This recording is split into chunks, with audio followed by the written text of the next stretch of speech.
not left with nothing. Okay. Sounds good. Any questions from the week? I don't think so. How'd it go? It went pretty good. She's doing hair ahead of me a little bit, and she creeps up. Sure. And Okay. Did we get any reactive moments this week? yeah, with like dogs and stuff. Okay. The clicker did help. Okay. So When she became reactive, what was the context? Was it just a dog passing by? Was it a dog barking at her? it's either it was like there's this big nasty which she for some reason wanted to yell at, so then had to use it there. Sure. And then like the other ones are just sort of random when she sees a skateboarder or such. Gotcha. But she's calming down on that much more. What was your number throughout the week? I think we got up to 50. 50? Yeah. Once we get this repaired and stuff, it should make a huge difference because it's going to give you a bigger window of power. So we'll keep an eye on that. Glad to hear that you saw progress and that you were able to at least dial her down. Yeah. Once we get the appropriate power and everything, get the full function of the remote, it should be even easier to the point where ideally you don't even get anything. When you walk her, do you like avoid certain times or anything, or is it? I used to, but now with the collar, it's made it a lot easier. Okay, cool. So you're going out even. You're good, but at other times. Yeah. Excellent. So when it comes to reactivity stuff, very common. Like I get clients that live in like high rises, and their dog's super reactive, and they go out like these super awkward times because they're trying to avoid the anxiety of like, is there going to be a dog and stuff. And in the beginning, they'll be doing their training and stuff, but they'll still kind of be wary. And then I'll tell them, once you get to that point where you feel fully confident in what you can do, you definitely want to start targeting those things. So like the skateboarder stuff, like I know in the South Loop there's a skate park. So like we have another client whose dog is reactive towards skateboards. So the first week they're already walking by the skate park to like really just kind of drive it home. Yeah. Is that once you get to that point, feel free to start now. If you see something like, oh, there's a bunch of skateboarders coming across the street, I have time to cross over and use that to my advantage, and you're comfortable and confident with it, I start doing that stuff. And what happens is, dogs aren't dumb. She knows when you're avoiding something, and then when you're just like, let's confront this, okay? So by doing that, you're essentially conveying to her like, we're doing this, right? We're not gonna move away, we're not gonna run away from it, we're gonna have to learn how to deal with this, right? And it'll set you up, and it won't always be successful. But since you're proactively putting yourself in that context, if it happens, you're like already ready. You're already expecting it, so you're not like, what's gonna happen? You're kind of like, all right, this might happen, let's go for it. That in life, if you're walking and all of a sudden there's a random skateboarder, she would be much more likely to be reactive at that point than if she were to see a parade of skateboarders, right? But the idea here is, since you kept throwing yourself into that context, you now have the tool set. Where it's like, all right, I know we've done this 20 times already, like I know the drill, and then you address it and you keep going. And eventually it's like, all right, skateboarders pass, what we're doing. Okay? So good. Any questions before we get started? So what we're gonna start off with is a quick review. I'll have you show me how you were practicing, what you've been practicing, and we'll make any adjustments if we need to, and then we'll work on the second half of stuff. Okay? And there's been quite a few bites today, just a heads up, but we'll be your eyes.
I can see her, she's much more mindful now. Okay. Tap, tap, up, tap, tap, tap, tap. Good. And relax. Good. So there's one thing that I'm going to point out that's working against you. Okay. Do you know what it is? You're using leash, but most importantly, you shorten your leash. Okay. Now understand there's like more going on, right? So it's getting used to giving slack and taking it when you need to. So like if I see a bunch of kids on the scooters, like I'm the same way, you want to shorten that leash, but you shortened it and then you start to also pull in. The shortening is to limit range of motion, right? So if I shorten it but I'm still relaxed, I'm not giving any feedback. Okay, I'm not telling her, hey, like doing this, because that makes her want to go like that, which works against you. I just shorten it so in case this happens, she's not going to get very far. Okay? So we're going to work on just balancing out having slack and then shorting it out and shorting it when you need it. Okay? Otherwise, I can definitely see a change in terms of her attention span. You got a rental? That moment here when the kids came by on the skateboard and she got nervous and looked around. Whenever you see that, I want your default response to be to shorten the leash like you did have it, turn straight up, and start moving with the butt down. Okay? Now, I don't want you to think that sit is the answer. Okay? Technically, she's sitting, but it's not that. It's a relax. Okay? So when you pull up in your remote, it's supposed to put her in this position, but it's not about obedience. It's about telling her when you get nervous, just settle and let it happen, as opposed to going into this kind of flighty state. Okay? Ideally, what I would want is that she's beside you here. You would see the scooters or bikes go by, and she gets a little bit nervous. But instead of fidgeting around, she might lean into you a little bit more. But she doesn't move. Okay? So when we do behavior work, I find that I always go opposite to the dog. So if the dog moves around a lot, I make him sit still. If the dog sits still and locks up, I make him move. Okay, so it's usually one of those answers. So in your case, she starts to move around a lot, that we want her to be stationary, because her brain is saying, or screaming like, you need to get out of this, right? So making her contain and deal with the stuff as it's happening is very challenging. But ultimately, that's what teachers are like, oh, that wasn't so bad. Like I thought it was gonna be really bad, but I sat down, which is against what I'm supposed to do. My brain tells me it happened, and that was it. Oh, and then they get over it. Okay. Have you seen her do? I'm assuming skateboards. Then something she do that with, right? Scooters and anything else. Okay. I'm trying to think how you approach that. At a really busy like intersection where cars are passing, does she get nervous there or no? Not really? Okay. For this week, keep an eye on it. I want that to be your reference point where if you see something coming where like I think this might be a challenge, just up and tap. It doesn't have to be perfect. Okay? Just keep that butt down and then shorten your leash to limit her range of motion, because if it's too much slack, she's gonna whip around and then she's gonna be all over the place. Okay? And then if she tries to get up, you simply up tap to reinforce that position. And then keep doing that as needed. Okay, and we'll see what happens. Questions about that? So what we're going to do today is we're going to add the tidal appeal, which is the on switch for the walking exercise. So technically, if you walk outside and you don't say anything to Linnie, she gets pulled and all that stuff. Okay. When you cue the word heel, everything that we covered last week and everything that we covered this week would then kick into effect. Okay. So once you cue it, then you absolutely have to have her at your side. Last week, I think I mentioned something about on your way home, she might be very pressed to like just want to forge home. And I said if you don't have the time to address it, you just stop and you'd say break and then let her do so, and it wouldn't work against your obedience. Same thing here. Now we're putting a really formal cue. So like if you want to go on a casual walk with Linnie and you don't want to, like let's say she's been really good with all her behavior stuff, and you're like, you know what, let's just go for a casual walk. You know, you would just walk out, you wouldn't say anything, and she's kind of all over the place, but it doesn't work against you because you didn't cue the word heel. Okay, if you say heel and then you don't reinforce it, that works against you. Okay, so to start the command, what we're going to do is we're going to cue the the word heel first, and then you're gonna start moving forward with your left leg. Okay? So it's gonna be heel. Run away, baby. It's gonna be heel, and then left leg. You're gonna walk a little bit. You come to a stop. Did we talk about auto sits last time? We don't think. Okay. So take a step back. We're gonna do these things as a package. So like right now, when the kids are coming by and I pulled up the tab, was to get her to sit. Okay. So now when you cue that word heel, you're gonna move forward with your left leg. When you come to that stop, get up and tap to get the sitting position. Okay. And I'll coach you through it in case you get confused. Questions so far? See mama. See mama. Go get mama. Okay. Okay. So, heel, move forward left leg first, walk a bit, come to a stop. If Linnie doesn't sit, you'll shorten your leash, up, tap. I don't need perfect, I just need her to put her butt down. Then we relax, wait a moment, heel, left leg, and then repeat. Okay? We're also going to change, we're going to give a bit of slack. So what's going to happen is, you're going to, let's try this. Take your leash and move the handle over your right thumb.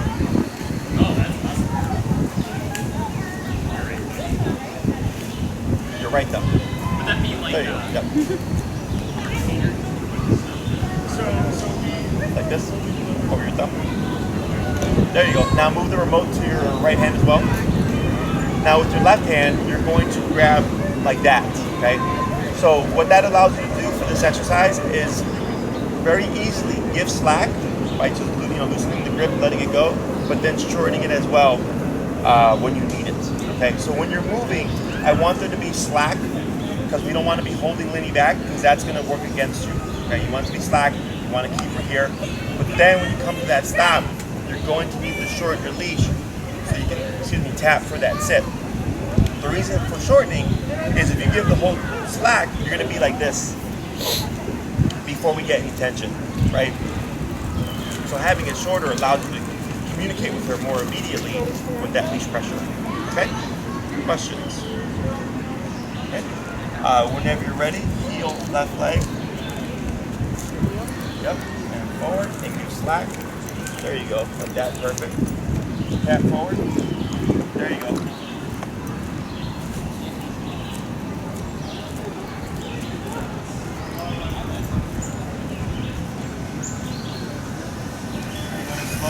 Watch the bike.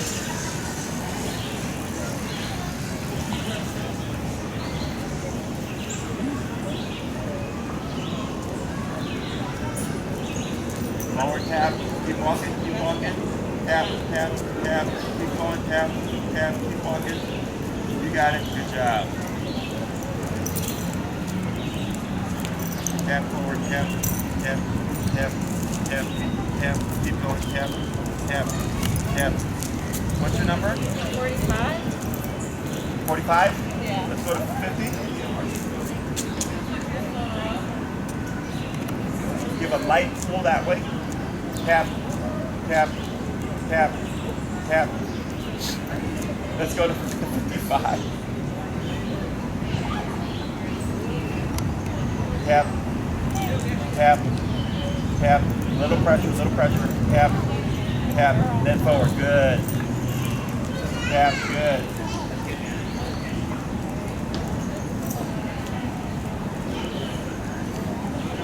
Slow turn. Good.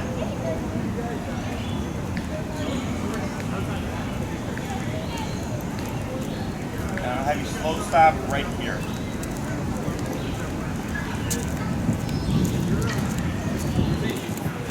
Right?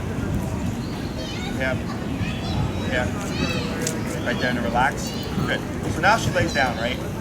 So we have to be careful here because we have her fitted with martingale. Is that correct? Okay. So martingale, if you put a lot of pressure, you're restricting airflow. Okay. So when we do this, you're giving real subtle pressure, and you're going to keep it constant, but you're not a whole lot, just enough to move her up, and you want the remote to do all the work for you.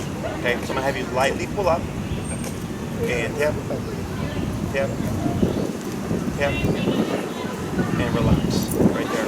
Lightly up, tap, tap, tap, and relax. Okay, and we're not going to worry about this move. Lightly up, tap, and relax. Good. Okay, do you know why this is happening? She's overwhelmed. Okay, so when she shut down and kind of just popped on her side, right? That was kind of like a kid, you know, when kids like they lay on the ground. Very similar. So you did a good job of working through it. The only thing I would change is less pulling pressure so that we don't get the gagging. Okay. You come to a stop. She laid down because she's like, this is too much for me. And to work a dog through it, remember we're wanting to go opposite, right? So her brain is saying, when you feel like you can't do this, you just try to shut down. And by you lightly pulling up, it's not the sit that I care about. It's the fact that you made her sit up, which is opposite of what she was wanting to do. And I don't know if you noticed, especially when you moved her past the point where she laid on her side, she was much more alert. She's much more upbeat, right? Because you didn't let her sink into that thought process, okay? So, and this is hard for slightly short, right? Up, tap, tap, tap, and relax. Right there, very good, very good. It's hard for people to understand it unless they see it. When they're like, what do you mean, like, if a dog is shutting down, that you have to use pressure to work them through it? I'm like, because they don't like how it feels. It's uncomfortable. So to deal with it, they're like, I'm just going to, like, you know, disappear from the world. And I'm going to use that very thing to actually work them through it.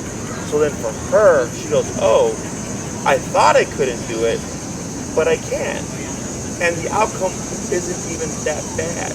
It's actually worse if I try to shut down because this goes off, but as soon as I move through it, it goes away and it wasn't a problem, okay? So whenever you see something like that, if you were to stay stuck on 40, 45, you would be dragging her, okay?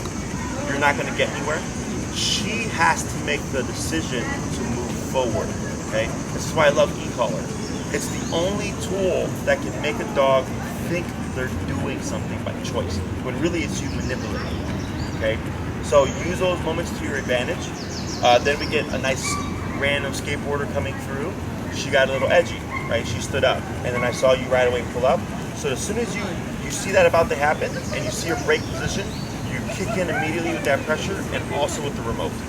So what you're doing is, the faster you kick in with that negative pressure, you're motivating her to reposition, and the faster you can kick in, the faster her brain gets programmed to not, give in to those tendencies, okay?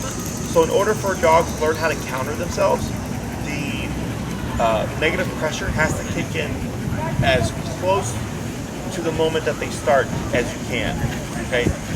You know, it might be like 5 seconds in sometimes, like it's fine, but ideally within that split second of her breaking that position, I'm reinforcing it. Because the longer she's able to break it and be within that context, lightly pull up, yep, yep, yep, yep, and right there, it's good, is you're creating a delay, right? So if there's no delay, you don't even allow the brain to go into that mindset.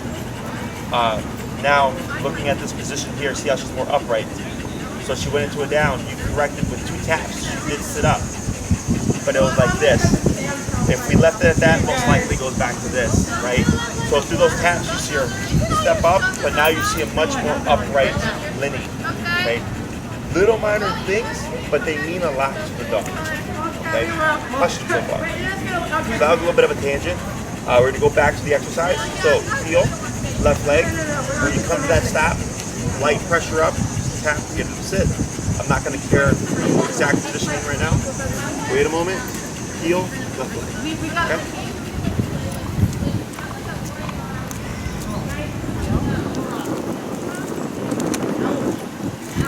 Yeah, choose your truth. No, why don't we go to the hill? Let's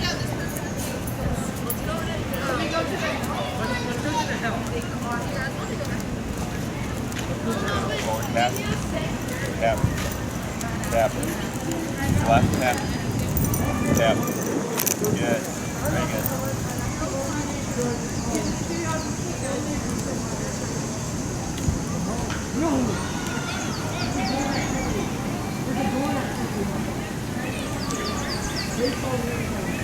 Very good turn. Slow stop when you're ready there.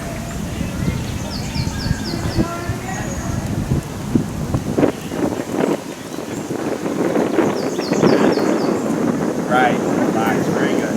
One quick tap, very good. Heel, right? Tap forward, good, you got it? Good.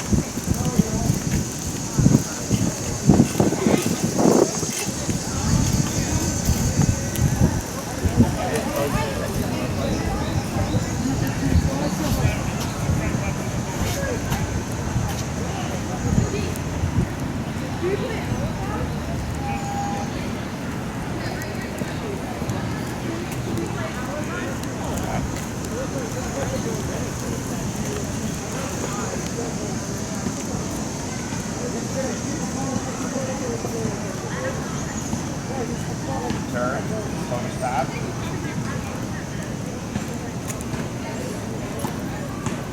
Good. Try 3 more, heel. Good.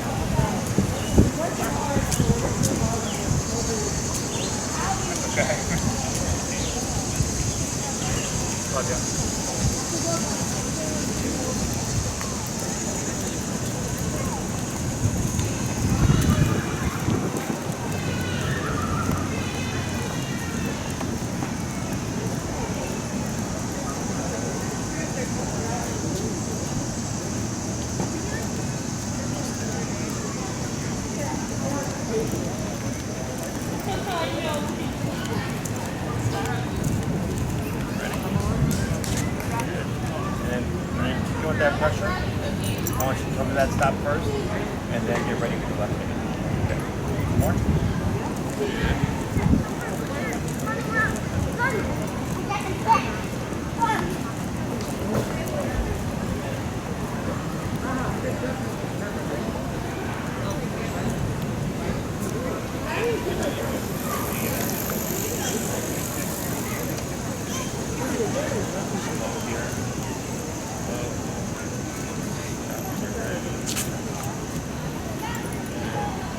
Now here, so she sat like automatically, right? And there was a delayed tap. So if she sits, you don't have to do anything. If anything, if you want, you can praise good girl. So then the idea here is the reason why we kick in with the remote automatically and not saying the word sit is so that we create an automatic response. Okay. So every time you come to a stop, she at some point will start to sit by herself. You don't do anything other than praise. If she should forget to sit, you would simply tap her and boom, she goes back to the position. Okay? Let's try one more. Forward.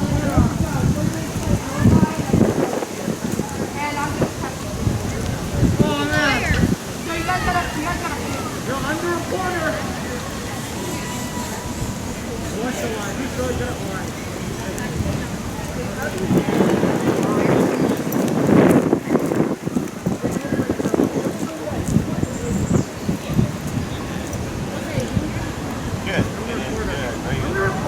Excellent.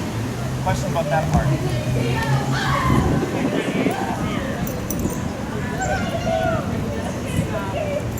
Stop, right? Stop. Now, stop.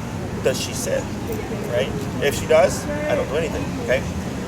We do want to be careful because I see you have like a natural habit of just that short. A lot of people do it. Okay? So, and I only point that out to make you aware so that when you're on your walks, you'll catch yourself. Okay? As soon as you start catching yourself and you start correcting yourself, then you start unlearning that habit. Okay? Now, once we snapped her out of all that like resistance and like the shutdown stuff, she's actually walking much better. You see that?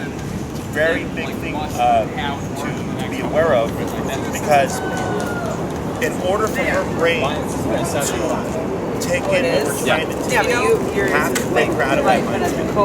Okay, so it's like if you're talking to someone and they just don't want to hear what you want to say, you know, like in an argument, until either they've pulled off or maybe you say something that just kind of gets their attention where they're like, okay, well, I guess I'm going to listen now.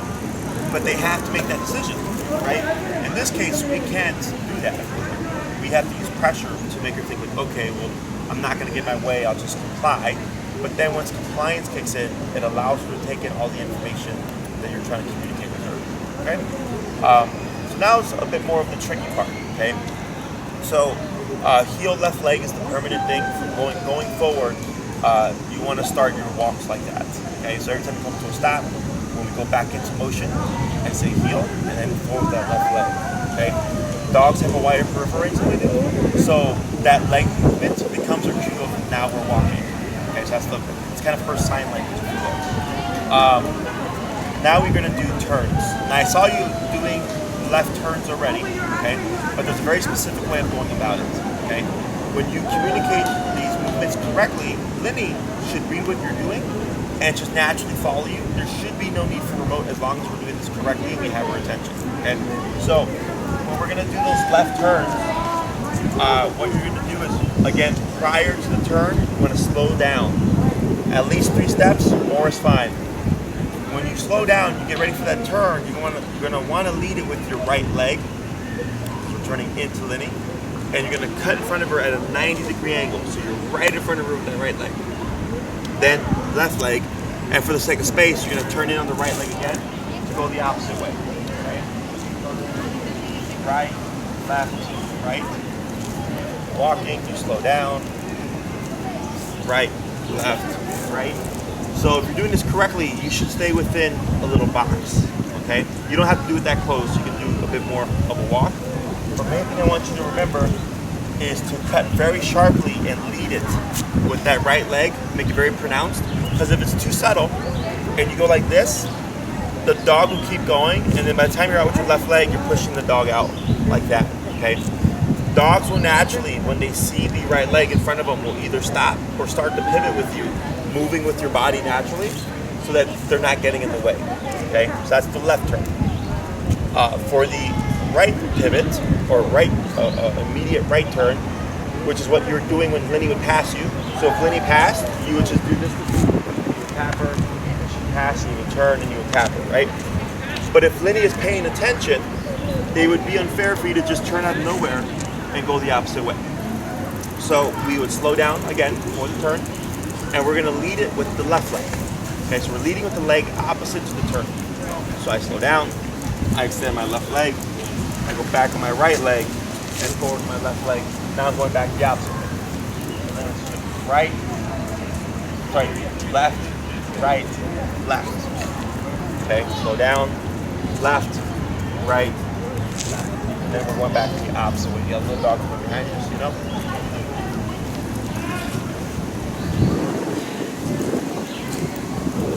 Good. Okay. So we're going to start first with the crossover turns because that's typically harder for people. So one more time, turning left, you want to slow down first, at least 3 steps. Cut very sharply with the right leg. You can use the sidewalk as your guide. So if I'm turning on the crack, I'd step right on it, left. If I turn again, I'm sitting on the other side. All coming back to the ball? Like that. Okay? Questions? Okay, whenever you're ready. Heel, left leg, forward, tap. Tap. Okay. Tap. There you go. Good.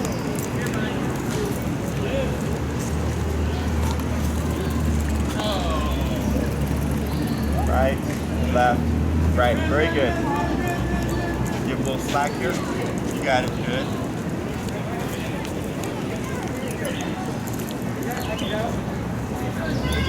Right, left, right. Very good turn. 2 more.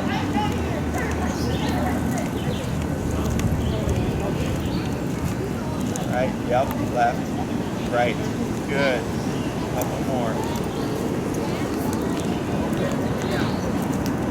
Forward tap, tap, tap, tap, light push, full tap, tap. Oh, what's your number right now? 45. Let's go to 60.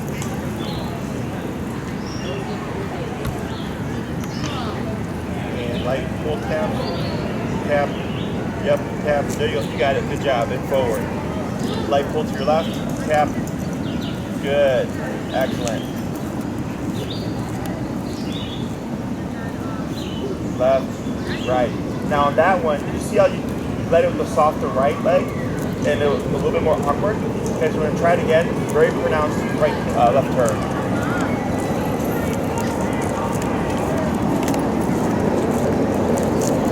Left, right, good. Couple more.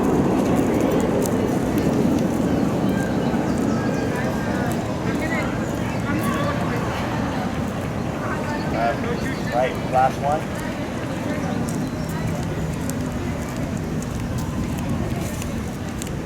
Right, right, very good. Slow to stop, ready? Good, very good. So, for whatever reason, she decides to shut down again. Okay, we had to bump at 5 levels, but it was much easier to work her through it. In my experience, at some point, I would expect if you have you seen that during the week at all with her like laying down? I can't remember. She does it occasionally. Okay, but I think it was like before you said that if she saw something she would do it. Yeah. Right. Whereas here, I'm pretty sure she's doing it in response to just so much of the environment. Right. Is at some point, I would say this week, especially if you have a context that's like as busy as this is, and you expose her to it. Once you've worked through so many of them, which is it's not like 100, like 5, maybe 8 instances of her trying to shut down, but you always make her move forward, like stop. Okay, because then she learns like, okay, mom's not going to allow me to get away with this behavior. Okay, and it's just a little bit more power if needed. If you ever work her through a moment of resistance, let's say you go to 60. And then as you're walking with her, maybe you use 60 again and she yips, okay? Now she's become more sensitive. I go down lower, 45, because you broke with the resistance, okay? And then maybe she comes resistant again. I don't just jump to 60, I start from 45, because sometimes what happens is as you break them down with the higher power, they become more susceptible to the lower power, and it's much easier. You're not always having to jack it up, okay? So she will tell you what's too much and what's too little. So if you're at 60 and then you keep it on that, and then at some point she yips and she continues to yip, then they go, okay, now it's too much, I need to dip this back down, okay? And then we work back up if needed.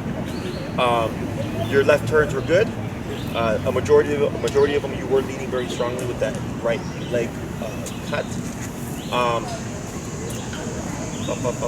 There was a couple that you turned straight into the left, and you want to get that slow down, okay? And it was just that one that was a soft left, but you corrected that. Question so far? Nope. Okay. We're going to try now the about turns or the pivots. So one more time, that's extending the left leg, going back on the right leg, and then forward the left leg, go back the opposite leg. Okay? Whenever you're ready. Good.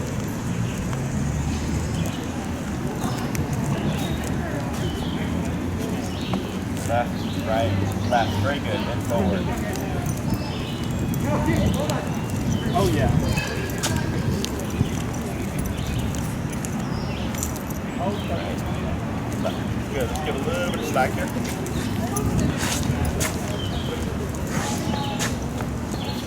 Tap forward. Good job.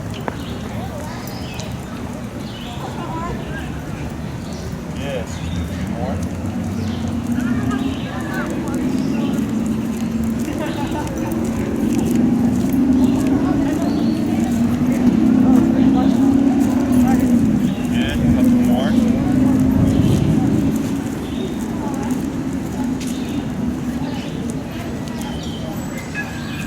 Last one.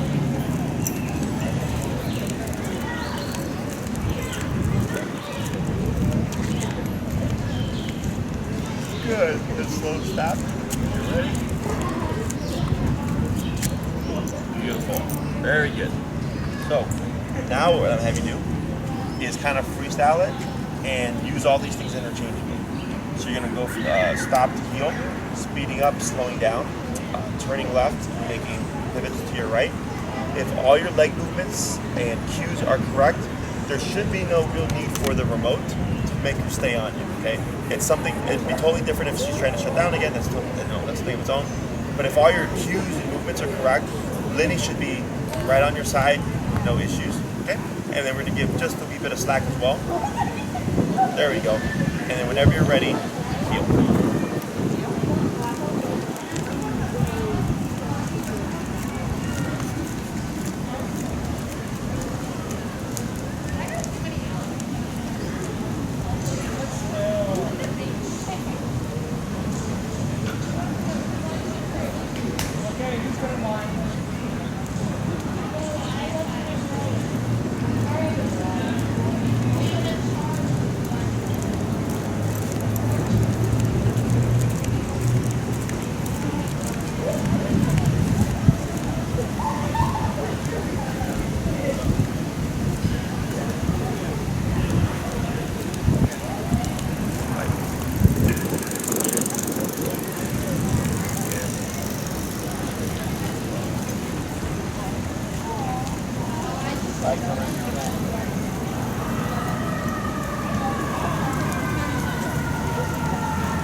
Right turn.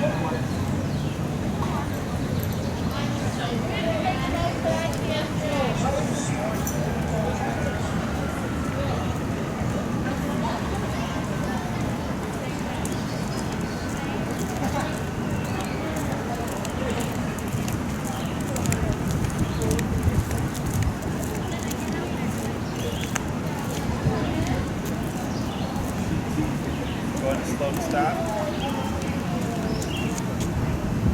Good. Sounds pretty good. Right? Did you notice some things? I wasn't quite decisive on what I was doing. Sure. Right. Lightly up, tap. Go ahead and up tap. Yep. Good. And relax. Very good. Yes. Right. And that can just be how to say getting used to it. Right, because now you have to think about your leg movements, which takes away from assertive energy because you're stuck in here. You're going to the leash. Like I would see you slowly like sneaking it and like shortening it up. Okay, so that's the main thing. If out of all the stuff that I would really want you to focus on this week, it would most definitely be stopping that shorting the leash habit. Okay, again, super common. And I'd rather you start being aware of it now, because once you break that habit, it'll make everything else a lot easier, because you're going against yourself by pulling back, okay? Now, especially on that last turn, I saw you started to inch the leash up, and then you did this, and then you cut in front of her, right? It should be, again, slack leash, you slow down. So if Linnie is, if she's still going, what is that telling you?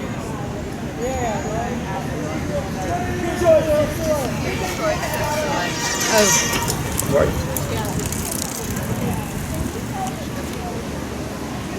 Close. Okay. So if you're slowing down, right, and your intention is to turn left, right? You're slowing down, you've done your part, but Linnie's still going. She's not paying attention. Okay, she's either stressed out or she's distracted, right? So this is super common, especially when I tell people like to do things specifically. They get really stuck on the exercise, and they'll say, "Jesse said to turn left," right? And they'll start to get ready for it, but the dog's not doing the correct thing. So then they pull the dog back and they rush in front of them to do the left turn that I told them to do. So if your intention is to stop or to turn left, but Linnie is still going, you always want to default into that tap tap and turn to correct her. So you want to reline her up, and then you would try your turn, okay? So like coming to a stop at a stop sign or a red light. Since the owner was intending to stop, and the dog keeps going, they just pull him back. They're like, well, it's gonna stop anyway, no big deal. I'm like, no, not really, but obedience-wise, it is a big deal, because it tells me the dog was not paying attention, okay? So we're gonna try that again, except this time, whenever you're about to do something, when you're slowing down, if Linnie keeps going, don't go to this, go to turn, tap, tap, tap, get Linnie back here again. If you have to turn again, that's fine. And then try what you're gonna do, okay? Questions? Whenever you're ready.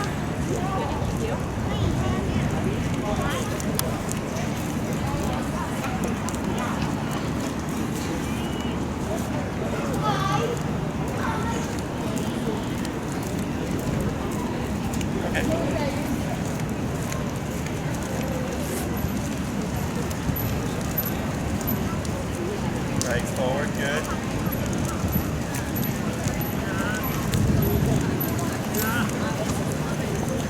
You're fine.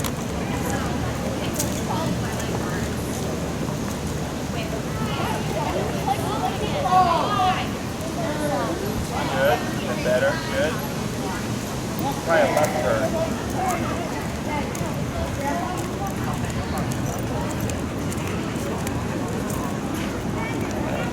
Right? Careful, careful. What's your number right now? You're at 60, right? Let's try doing it. Let's try drilling out those left turns, okay? You got it.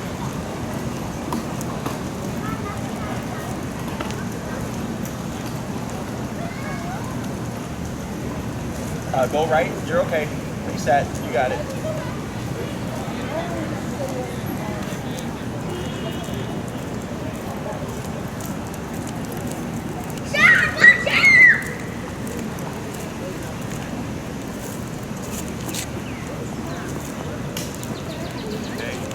Stop real quick.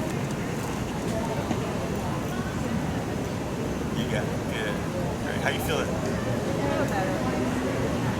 Yes, right? So, you have a nervous dog. Okay, that's part of the reason why you're having some issues here. Okay, we've covered a lot of stuff within an hour. So there's a few aspects we want to look at here. We have obedience and then we have behavior. Okay, behavior is always more important than anything out of everything that we do. Okay, the obedience that we're doing allows us to target behavior, certain things. So we're putting her under pressure. She's not liking it. She's a nervous dog. She starts to get nervous. You have to work her through it to build that confidence. And I'm seeing a lot of good things. I'm seeing a lot of good responses from her. But she's a little edgy now, right? People would feel bad. Like, Jesse, am I doing more harm or am I actually helping my dog? I'm like, no, you're actually helping your dog here. The difference would be, let's say I have a dog that's nervous of bikes and I go for a walk along a bike trail with no tools, right? And the dog's seeing the bikes and it's nervous and it keeps whipping around. Because I have nothing to settle or counter the dog's mindset, like that. Good. The dog doesn't progress. They become nervous and they stay nervous. Okay? That's the fun of it. In this context, you're reducing nervousness through pressure, but you're also shutting it down, like when she went, or working her through shutdown. So like when she laid down and goes too much, and you tapped her and you made her walk, you worked her through it. You didn't allow her to get stuck within that mindset. Okay? So if you see these things, don't feel bad for her. You have to continue leading her in order for her to get over it, okay? I don't mind if you stop, like let's say you get stuck, and maybe you feel like you're not making progress, right? And you stop, you rest a moment, break, and just let it go. And then just walk home, right? Just create a very clear, we're done now, and then try again the next time, right? If you want to keep pushing through it, if you feel like you're getting frustrated or like emotionally like just overwhelmed, like, oh, like, I feel like I'm making things worse here, right? Stop, rest a moment, think about things a bit, reset your number, and then start over again, Okay. I've been doing this for years. Don't worry about, you won't psychologically harm her, you won't emotionally harm her, you won't physically harm her. You're not going to screw her up or anything like that. Okay. But it's much different working with a dog that has behavioral issues than it is with a dog that's perfectly fine. Okay. Very different, how do you say, approaches to training. There's subtleties to working with a dog with like nervousness and fear and anxiety, than as opposed to a dog that's just stable and takes the hits and recovers and goes, okay, I walk with you. Okay. For practicing your turns, what I would suggest, you go outside, you give her potty break first, get that out the way. Do 5 heels to stops, right? Then 5 heels to left turns, then 5 heels to right pivots, and then start your walk. That's a quick warm-up, okay? The next hard part is applying it to life. So, obedience-wise, there's a lot of stuff I don't care about. I don't care about a lot of technical things that other trainers do because they're, realistically speaking, they're not applicable. And it's like, who cares if my dog doesn't sit in a very perfect position? It's like, I just need the dog to sit, right? But the leg movements are important because you know what you're doing, Linnie does not. So what's going to be hard is like you're coming to end of a block and you're like, I'm going to turn left here. Then you got to start timing those leg movements so that you can keep it very fluid and flow into that turn. Okay. Remember, if your intention is to do something, but her response isn't what it's supposed to be, you would always turn to correct to get her to line back up, and then do what you're going to do. Okay. Questions about any of that stuff? So you get the turns. We have the auto sits; those are good.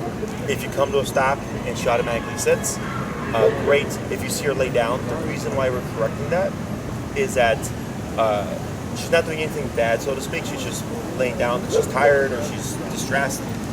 But if she's distressed, we don't want her to do that because then you're reinforcing that, right? We want her to say, like, it's okay, you'll be fine, you can handle it. The other thing is, let's say she's laying down just because she's tired. You want to look at it as she decided to do something that was against what you had told her to do. So then, if she can just lay down when she's tired, then why can't she be reactive if she doesn't like a bike or a dog or something, right? So it has to be very strict, very black and white. Correcting that stuff. Raise their number. We work with shut down. Be very mindful of that left hand. Okay, you might have to duct tape it to yourself or something. Okay. Any questions or concerns? I think she's doing really good. As you get more confident with things as well, and you understand the concepts and like movements and everything, I would like to see more assertiveness in your movements because she is referring to you, right? In terms of personality type, would you say you're like a more passive or assertive personality type? You're passive, okay. So for Linnie's sake, you want to dig into that assertiveness, right? You don't have to be mean, you don't have to be loud, you just simply have to be direct. Like earlier when you said I wasn't quite sure, or you said something I wasn't very direct with my movements. Very true, right? But you're learning, right? So I give some leniency there because I understand that. Once you get those concepts down, the next thing is just your energy, right? So, yeah. Very good. So if we look or break down like Linnie and say we have an insecure, nervous, anxious dog that becomes reactive. And that reactivity isn't coming from a very confident place. It's coming from I'm going to, put out threat first and keep them at bay so I don't have to worry about them, right? And we're shutting that down. We're saying that's not acceptable. But then if she's still feeling a certain way within a context, you have to compensate for that and show assertiveness. So she goes, oh, okay, like, yes, I don't feel safe, but I look at mom, and mom's just sitting there like very confident, and you become a source of security for her. You're not her security blanket, you're a source of security, right? It's very different. It helps her relax a lot more, okay? And we'll work on those things as we go along. Does this all make sense, though? You know, it's not just the dog. Like, I have to work with the human and the dog, and they go hand in hand. In your case, I think you have her personality and your personality type are good. Sometimes I get a passive owner with a very assertive dog, and it's very difficult to try to fix that. problem because it's that huge gap. Okay, I don't see that here. I think you're gonna do just fine. Enrique, would you do me a favor? You can cut it here.